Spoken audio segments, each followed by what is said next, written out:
كده عملنا احلى اكله ما شاء الله، مش مكلفه خالص، يعني مش مكمله حتى 20 جنيه. بس احلى غدا وشكلها يفتح النفس. يعني احنا ممكن نعمل اكل بسيط خالص وغير مكلف، بس يكون طعمه حلو، نهتم بالاكل ونقدمه بطريقه تفتح النفس. وكده الفيديو بتاعنا خلص، يا رب يكون نال اعجابكم.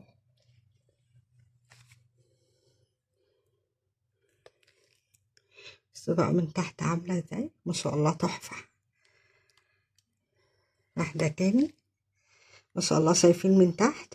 وطبعا الصوص بتاعها ده بيتغمس بيه، واحلى اكل. والف هنا وشفا، ومع الف سلامه.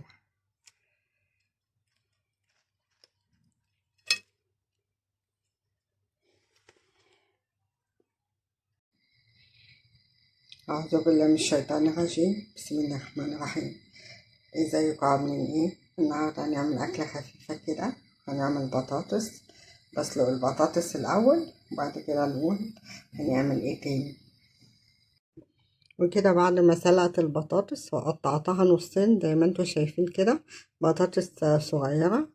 معايا هنا بقى التوابل، اللي هو بصل باودر وتوم باودر وبابريكا وملح وكمون وكزبرة وجنزبيل. ماشي. ومعانا هنا فلفل متقطع وفص توم. ومعايا هنا شوية فلفل صغيرين كده أخضر.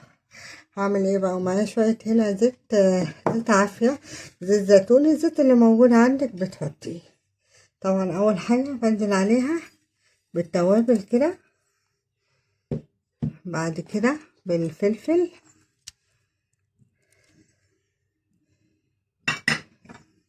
وبقلب المكونات دي كلها كده مع بعضيها كويس أوي.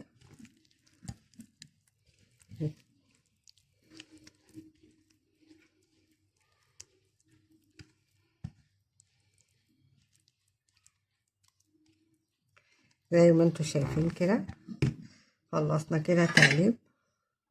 هنا كده طاجن بنزل عليه كده بمعلقة، يعني اغلف الجزء اللي من تحت ده.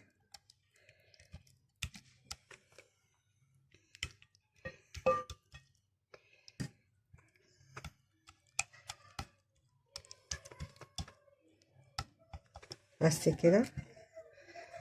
معايا هنا بقى البطاطس، هنزل فيها احطها كده على وشها.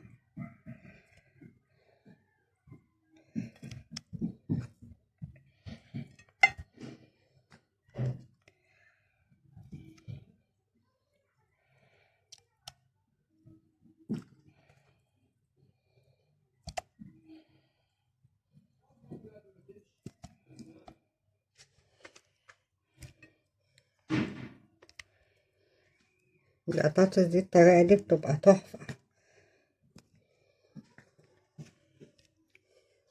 أكلة خفيفة وبرضه سريعة، ما بتاخدش وقت. وكانت معايا بطاطساية على نظام قلب، بتيجي معايا كتير قوي، شكلها تحفة. بص، هو البطاطس على قد الصينية بالظبط.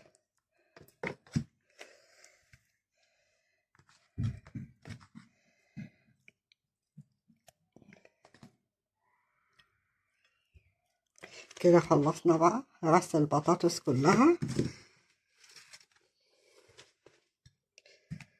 هعمل ايه بقى؟ هحط الخلطة كمان على البطاطس من فوق كده.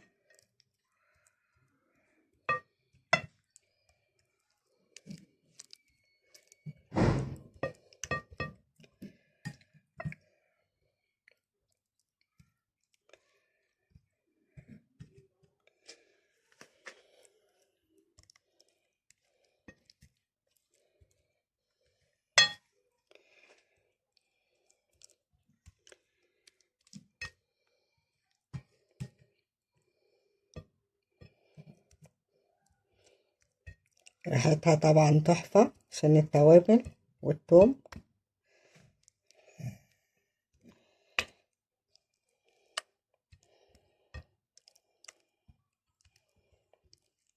ما بتكملش حاجة، ما بتاخدش وقت في الفرن. كده خلصت انا البطاطس كلها. هعمل ايه بقى؟ الفلفل الصغير ده هحطه بين البطاطس.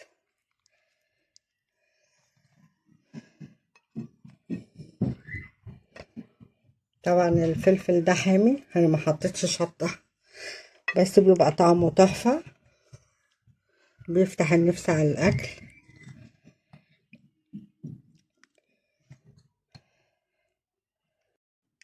وكده بعد ما خلصت رص الصينية، شايفين جمالها؟ ما شاء الله والله، تتاكل كده قبل ما تتحط في الفرن، ريحتها تحفة. والبطاطس طبعا المسلوقة ما تس... بس عايزة اقول حاجة قبل ما انسى، ما تسلقوش البطاطس قوي عشان ما تبقاش مهرية منك، عشان لسه يعني هنحطها في الفرن بتاع 10 دقايق. ماشي. كده بقى هروح احطها في الفرن. وما اطلعها هتشوفوها، تشوفوا شكلها عامل ازاي واكله، هتشكروني عليها. وكده الصينيه بعد ما طلعت من الفرن ما شاء الله لسه طالعه، حتى لسه سخنه اهو. بس ما تخليهاش كتير في الفرن، يعني ما تحمرش اكتر من كده، يا دوبك بس تاخد وش وتطلعيها عشان يبقى طعمها حلو كده وباين. اللي انا اقصده هنا بقى ان في اكلات اقتصادية جدا، يعني دي اكلة مش مكلفة خالص تقريبا، يعني هو كيلو بطاطس، يعني الاكلة كلها مش مكملة 20 جنيه، بس طعمها تحفة وتفتح النفس واحلى من اللحمة والفراخ.